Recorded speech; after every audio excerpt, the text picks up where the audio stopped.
I'm here today at the Rockport School Historical Marker. This particular area has served the Rockport area as a centerpiece for education since 1892 when the original wooden structure was built.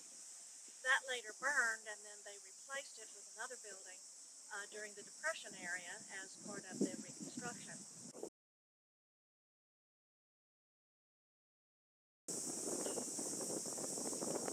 This building replaced the structure that burned in 1935 and served as the only school in this area until 1953 when the new schools were built, the high school and the junior high were built. And then this became Rockport Elementary. It served as a school until 1953 when the elementary schools were built, and then this became a centerpiece for shipping and receiving.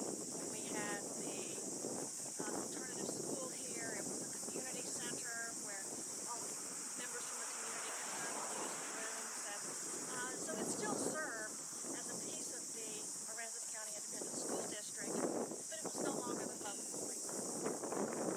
After the storm and the Hurricane Harvey tore down our administration building, the administrators decided not to rebuild that building. They wanted to go back to their original roots here with this building that was refurbished in 1953. And to do that, we needed to get a grant to bring it back to its historical footprint. And that's when we went to the Texas Historical Commission, who came down, toured the building, and saw the value of what this building stands for here in Aransas County.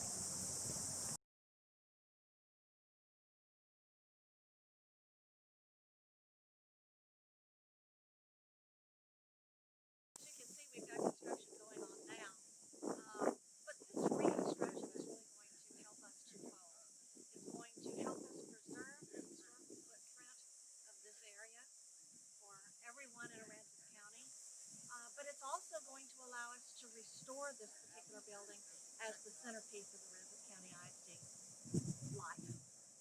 Norm Spears is standing by, and he can tell you more about exactly what's going on with the building itself. Spears, I'm the Executive Director of Operational Services for Aransas County ISD.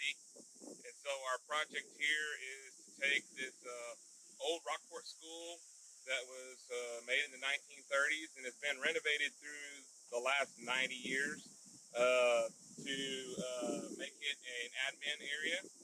So the inside is being renovated to accommodate our administration. As far as the exterior of the building, it's going to improve a lot because currently, as you can see, these are not the original windows.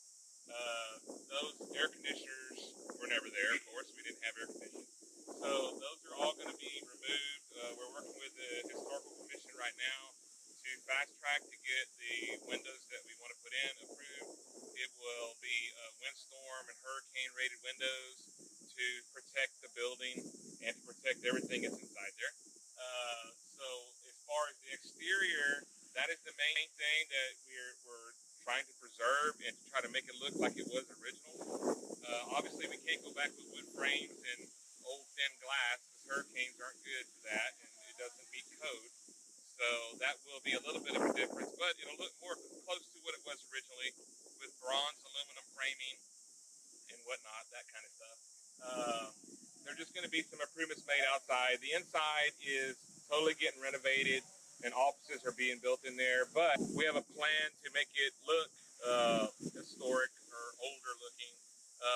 Some of we've saved a lot of the old hardware on the doors and themselves and all that, and we're not putting those back on immediately because we just can't afford to do it, but we're putting doors that look old, and we're going to save those old ones in case we need to do that. And currently, in a lot of the areas, this building has areas that have concrete floors, but then it also has wood floors, and so it's like a mix-up of a lot of different things.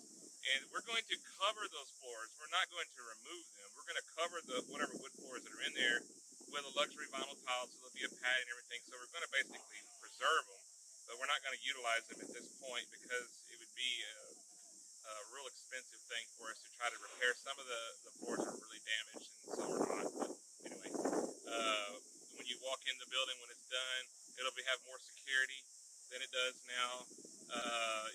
So to protect from intruders and whatnot.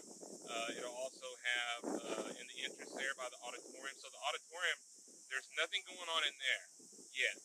One of the things we want to do is, if there's funds available through the Texas Historical Commission grant that we have right now, we would like to renovate the seats.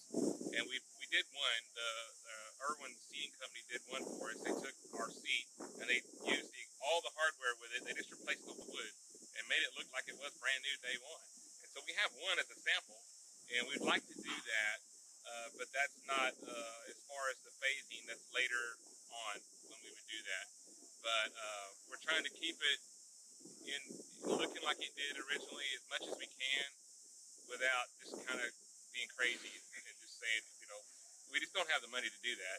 So insurance is paying for all of this, and so it's no school district funds involved, and so we have some parameters we have to play with there too. But we got to meet the codes, and we have to make it where our admin can utilize it.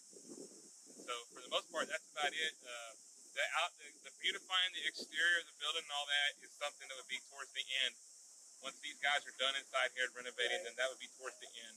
But our intention, 100%, is to make it usable and use this facility instead of letting it sit here in very little use, and to make it look as original as we can, but reasonable.